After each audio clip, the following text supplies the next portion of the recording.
Selamat datang kembali dalam perkuliahan kalkulus lanjut MA 2031.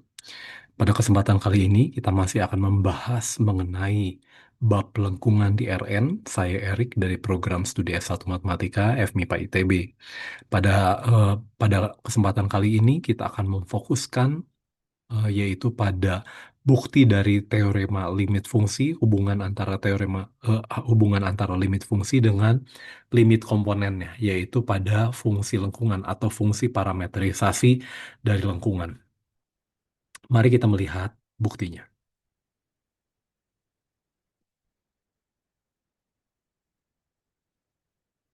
Nah, pertama saya punya misalkan limit dari ft-nya itu adalah L1, L2, L3, maka saya akan menunjukkan bahwa limit setiap komponennya juga adalah Li gitu ya. Oke. Eh, untuk membuktikan limit ini, tentu saja yang saya buktikan adalah apa? Untuk setiap epsilon ada delta. Jadi untuk menunjukkan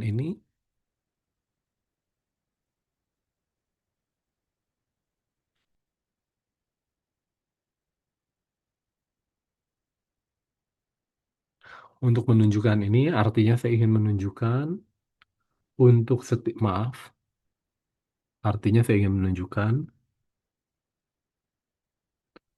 untuk maaf, untuk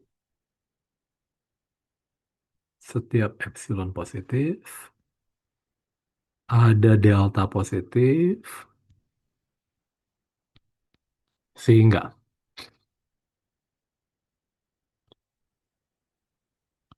untuk setiap T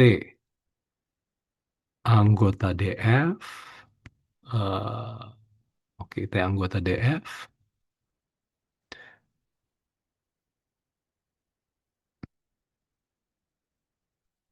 dengan jaraknya dari T0 itu tidak boleh T0, berlaku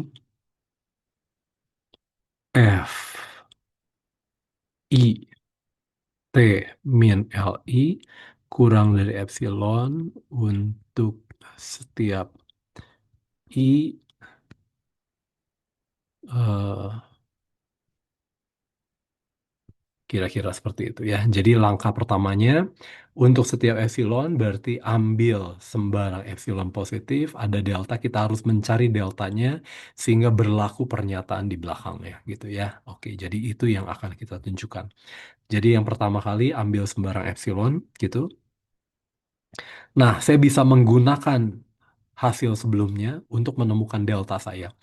Maka kalau saya punya yang tadi, maka berdasarkan hipotesis bahwa limit dari fungsi vektor ft-nya ini adalah L1, L2, L3, maka ada delta positif sehingga untuk setiap t ini dengan t jaraknya ini berlaku ini kurang dari L1.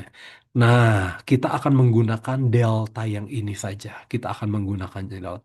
Jadi, kita harus membuktikan ada delta sehingga ini. Nah, kita pilih delta yang mana? Kita menggunakan delta yang sudah didapat dari definisi limit dari fungsi vektornya adalah L1, L2, L3. Dengan memilih delta ini, maka berlaku apa? Ingat, di sini dia berlaku ini. Untuk delta yang tadi, maka kalau jarak T-nya itu kurang dari delta, berlaku ini. Padahal ini adalah apa, teman-teman? Ini adalah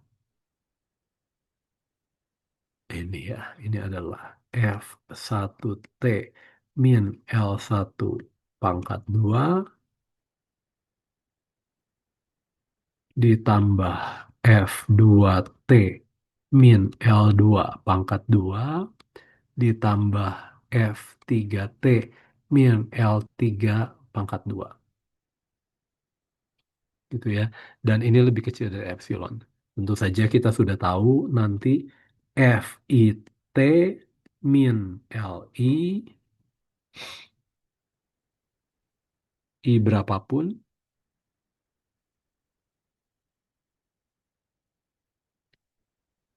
pasti ini lebih kecil dari ini ya. Pasti ini akan lebih kecil dari ini. Dan ini lebih kecil dari epsilon. Sehingga dengan memilih delta yang seperti ini, kita sudah buktikan bahwa dia kurang dari epsilon. ya, sehingga dan memilih maka saya punya ini. Atau kamu bisa melihat secara interpretasi geometrinya ya. Saya melihat di R2. Nah, ini itu apa? Ini itu adalah ini. Jarak dari sini ke sini itu adalah ini yang mau dilihat dari ini.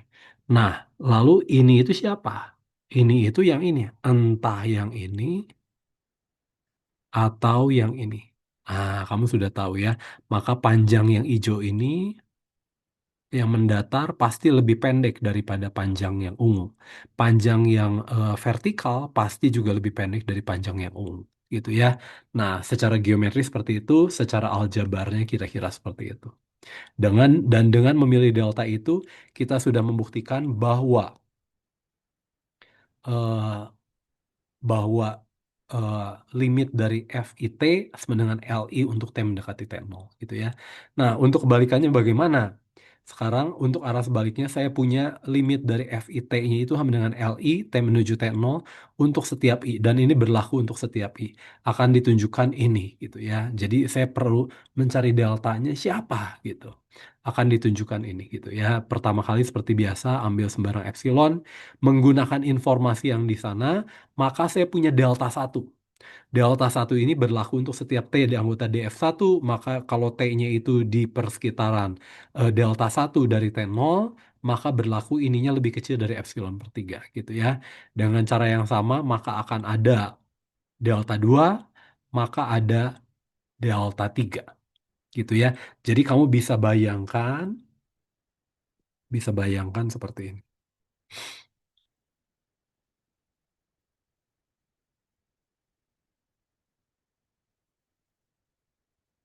Jadi kamu bisa bayangkan seperti ini. Nah,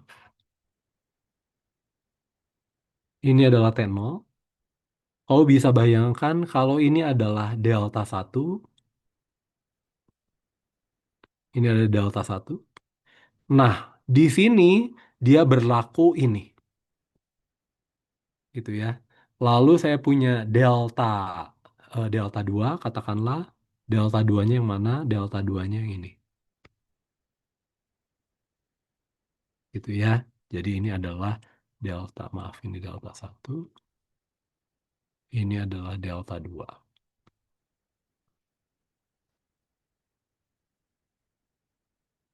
Gitu ya. Dan saya punya nanti adalah misalkan katakanlah delta 3. Delta 3-nya yang mana? Delta 3-nya katakanlah yang ini. Ya, jadi ini delta 3, ini adalah delta 3. Gitu ya.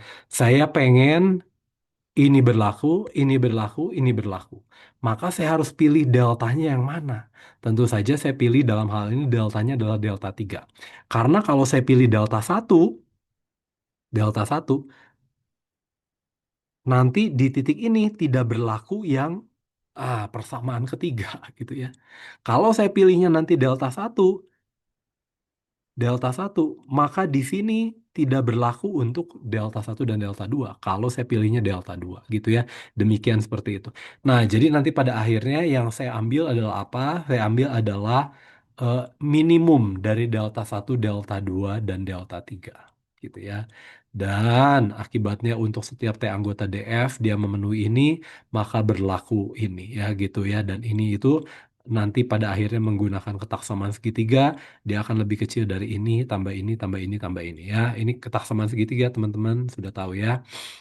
Kalau saya punya tentu saja di dimensi 2, ah jarak yang ini itu, yang ungu ini pasti akan lebih kecil dari ini ditambah dengan ini. Ya, oke, ketaksamaan segitiga dan itu berlaku di dimensi yang lebih tinggi ya, di dimensi 3. Nah, itu yang digunakan di sini masing-masing kurang dari epsilon per 3, maka dia akan kurang dari epsilon sehingga sudah terbukti apa yang kita inginkan. Oke ya, jadi kita sudah membuktikan limit. Kalau saya punya limit FT, T menuju T0 itu ada L1, L2, L3. Ini jika dan hanya jika limit dari setiap komponennya adalah LI. Gitu ya. Oke, terima kasih.